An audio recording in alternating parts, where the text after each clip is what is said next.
So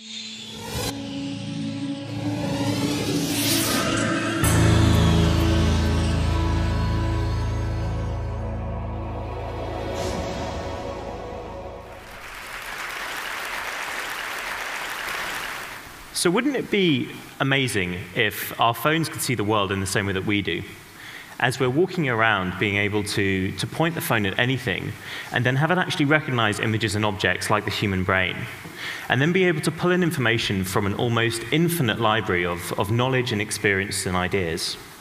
Well, traditionally that was seen as science fiction, but now we've moved to a world where actually this has become possible. So the best way of explaining it is to just show it. What you can see over here is Tamara, who's holding my phone that's now plugged in. So let me start with this. What we have here is a painting of the great poet Robbie Burns, and it's just a normal image. But if we now switch inputs over to the phone, running our technology, you can see effectively what Tamara's seeing on the screen. And when she points at this image, something magical happens.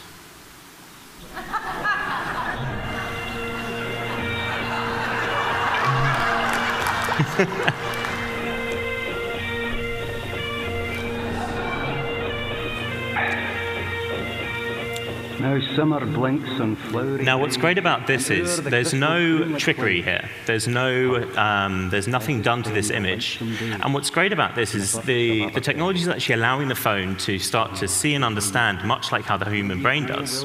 Not only that, but as I move the object around, it's going to track it and overlay that content seamlessly.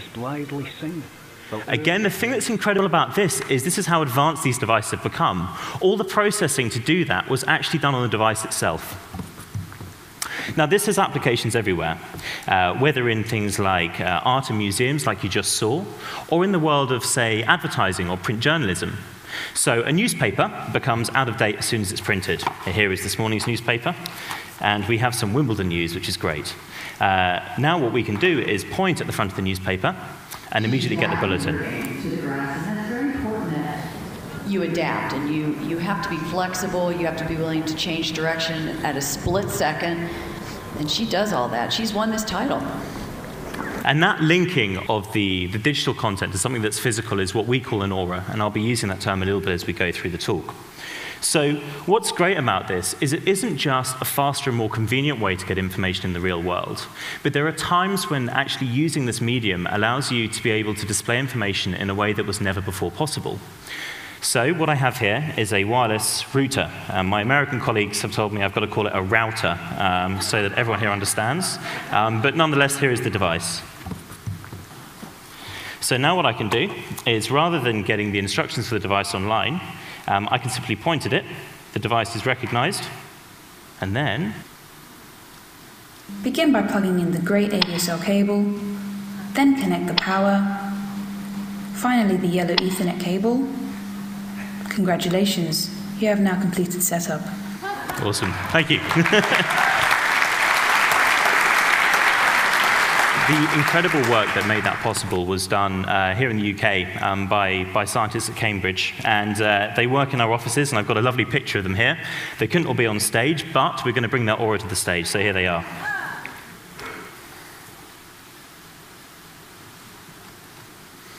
They're not very animated. This was the 4th take, I'm told.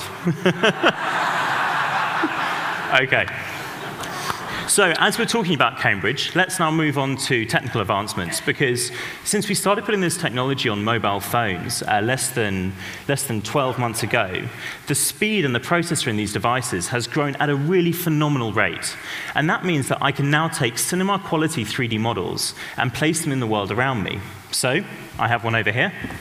Tamara, would you like to jump in?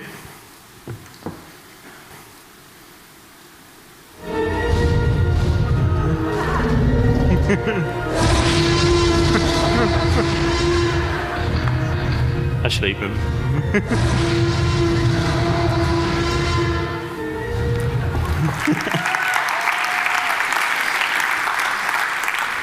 so then, after the fun comes the more emotional side of what we do, because effectively this technology allows you to see the world through someone's eyes, and for that person to be able to take a moment in time and effectively store it and tag it to something physical that exists in the real world. What's great about this is the tools to do this are free, they're open, they're available to everyone within our application, and educators have really got on board with the classrooms. So we have teachers who've tagged up textbooks, teachers who've tagged up school classrooms, and a great example of this is a school in the UK. I have a picture here from a video, and we're now going to play it. See what happens. Keep going.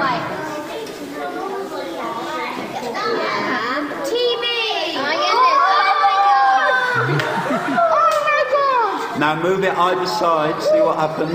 Move away from it and come back to it. Oh, that is so cool! Just a normal piece of paper. And then, have you got it again? Oh my god! How did you do that? Because it's in my iPad. That's how you... So it's not magic. It's available for everyone to do, and actually I'm going to show you how easy it is to do by doing one right now. So I'm told it's called a stadium wave, so we're going to start from this side of the room on the count of 3 and go over to here. Tamara, are you recording? Okay, so you all ready? 1, 2, 3, go! Fellows are really good, huh?